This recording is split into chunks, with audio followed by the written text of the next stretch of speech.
Managing capability involves managing all the processes that have to happen behind the scenes to enable the store to deliver the best customer experience and achieve its sales target. This includes managing merchandise flow, managing the workforce, and managing all the required admin or paperwork. Availability of merchandise is a key to success of any retail store. And while the initial part of this availability is managed by the merchandising team, who allocate shipments and send regular replenishments to the stores, another important part happens right at the store and should be maintained on a day-to-day basis. To understand this, let's first view the merchandise flow cycle at store level. The merchandise flow cycle starts with the delivery of the merchandise to the stores. Stores receive initial allocation for merchandise when it's first launched, and as the merchandise sells, they start receiving replenishments based on the quantity sold. For special events, such as promotions or end-of-season sale, there are usually special deliveries to make sure the store is fully stocked and ready for the event. It's important for the store to have visibility over the upcoming shipments so that the proper manpower can be scheduled to receive and process the shipments. This could be done through a shipment visibility report that is sent regularly by the merchandising team to the stores, telling them when the deliveries are expected to arrive and the quantity received in each delivery. The next stage in the merchandise flow cycle after delivery is processing. Processing the delivery involves receiving the shipment, comparing the received quantity with the quantity on the shipment document, and reporting any variance back to the merchandising and warehouse teams, and putting the received merchandise where it's supposed to be. For example, if it's a replenishment shipment, then it will go straight to the floor according to the visual guidelines. And if it's an allocation for an upcoming launch or event, it will be put in the stock room until the date of launching. For some stores, processing involves some additional activities such as merchandise tagging, censoring, and putting on hangers. The next stage is organization. Not all the merchandise received at the store is displayed on the shop floor. A big part is available in the stockroom, either for replenishment or for future launches. Because of that, the stockroom is a very critical part of the merchandise flow cycle and needs to be able to facilitate the flow of merchandise at the store. This is done by creating a map for the stockroom and allocating different areas for different product categories and labeling each area to make it clear and visible for anyone who wants to locate merchandise where everything is. Ideally, the stockroom is mapped to keep the highest penetrating categories close to the door of the room. Those are the categories selling the most and hence will also be the ones replenished more frequently, so they need to be kept close to the door. While mapping the stockroom, also take the following into consideration and include in the planning in addition to the merchandise: staff break areas, staff lockers, non-merchandise, which includes visual elements, supplies, and marketing materials, sale merchandise, this is the markdown stock from previous sale and will not be on the floor until next sale, health and safety requirements. Make sure to stick to the health and safety regulations, for example, to keep the exit door clean, to stick to the specified height of the shelves, and so on. The next stage is replenishment. A key to availability of merchandise on the shop floor is continuous replenishment of the sold merchandise from the stockroom to the sales floor. This is done on a daily basis and even multiple times during the day if sales are high. To ensure replenishment is actually performed, it needs to be planned and executed according to the plan. This can be done using a combination of 4 activities: push replenishment, fill replenishment, MSR replenishment, and category audits. In push replenishment, a schedule can be created that assigns certain weekdays to perform full push replenishment from the stockroom to the sales floor for the category assigned to this day. During this activity, the category display on the floor is replenished to ensure the display is full and that all the merchandise available in the stockroom is also merchandised on the floor unless there is a guideline to keep certain products for later launches. The fill replenishment can be used to replenish merchandise that has been sold. This is done by walking the sales floor and identifying fixtures and cabinets that need to be filled, and fill out a form with the needed items, then bringing those items from the stockroom to the shop floor. Another method is the MSR replenishment, where MSR stands for Merchandise Sales Report.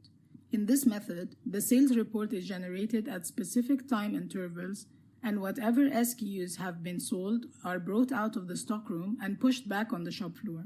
This way, we make sure that all what has been sold during the last 3 to 5 hours has been replenished back on the shop floor. Finally, a category audit can be scheduled, for example after the push replenishment of each category every week, to identify stock gaps and opportunities of zero on-hand stock and report them back to the merchandising team. The next stage of the merchandise flow cycle is recovery. Recovery involves the following activities: organizing the merchandise on the floor display, and this includes refolding, sizing, and overall organization to keep the display neat. Filling the display from understock to replace items that have been sold, returning fitting room merchandise back to the shop floor, and performing light cleaning activities of the fixtures if needed. The next and final stage in the cycle is close to open, or also usually called closing. At closing, the team in the last shift of the day makes sure to recover the entire floor so that the store is ready for trading in the morning once opened. This includes the same activities mentioned in the recovery step, such as organization and filling the display from the understock. All the activities mentioned at all stages of the merchandise flow cycle require proper manpower planning and scheduling to make sure they are done efficiently, which takes us to the next part of managing capability, and that's workforce management.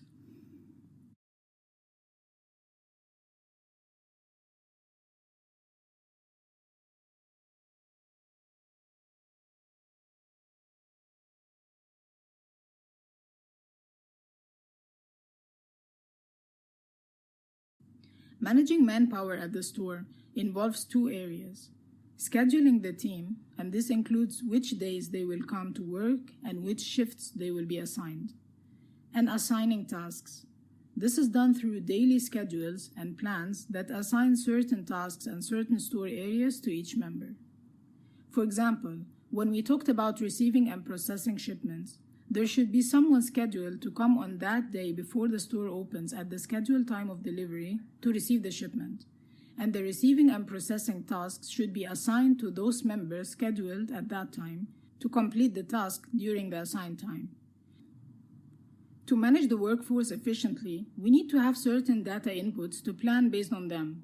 These inputs include forecasted sales volume for each day of the week and each hour of the day, expected traffic volume for each day of the week and each hour of the day, shipment visibility report including time of shipment arrival as well as number of cartons and quantity and which category, planned events and promotions at the store, staff annual leave plans, who will be on leave and who is there, any staff requests or exceptions. When we have all these data, we can then start scheduling manpower based on business needs.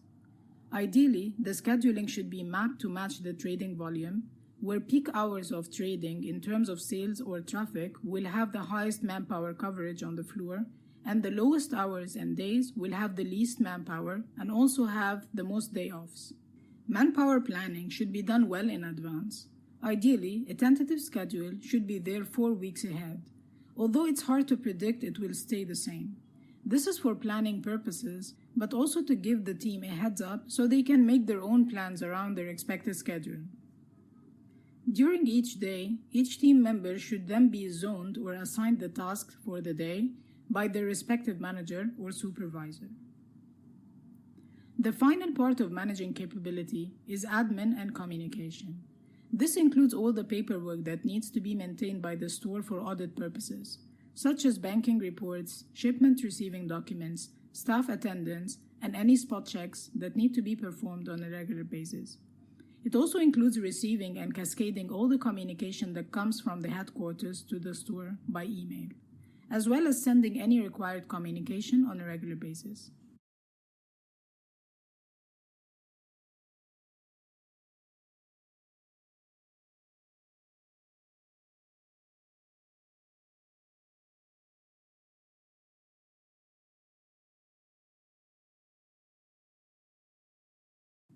The capability area of responsibility is assessed through audit visits, stock takes, store manager floor walks, and district manager visits.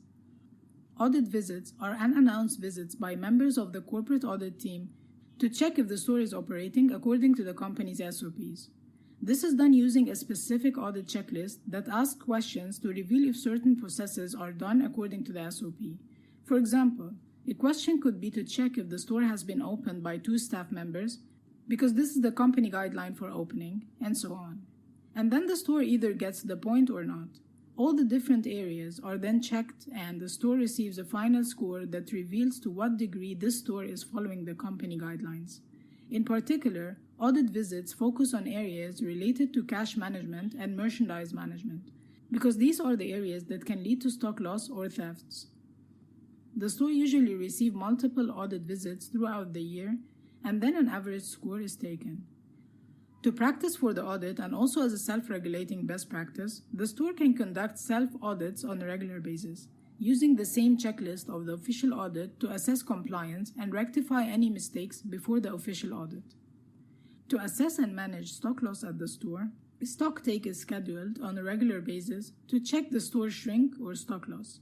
This is done by counting the entire inventory of the store at a particular time and comparing it with the inventory on the books, and calculating the variance, which is called shrink. Shrink is driven by 3 main areas. Internal, this is where the stock loss is coming from internal theft or improper stock handling and receiving of merchandise, including not scanning the right product at the till, for example. External, this is where stock loss is coming from external theft by customers. And paperwork, this is where the variance is mainly due to inaccurate recording of the stock movement, which results in having a wrong amount of stock on the books.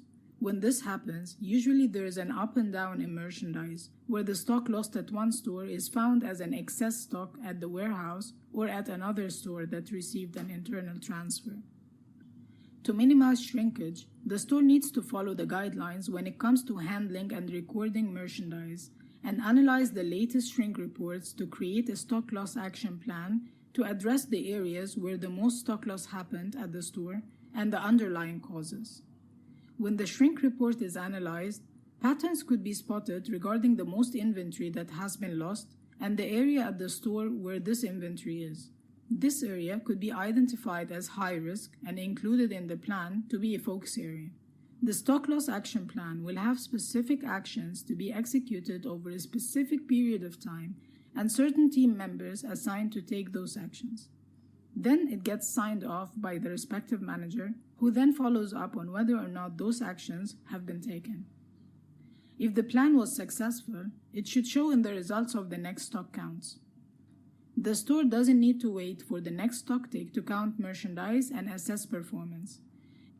A good practice is to conduct a perpetual count on a regular basis on certain categories or SKUs and comparing the result of the count with the inventory on the system.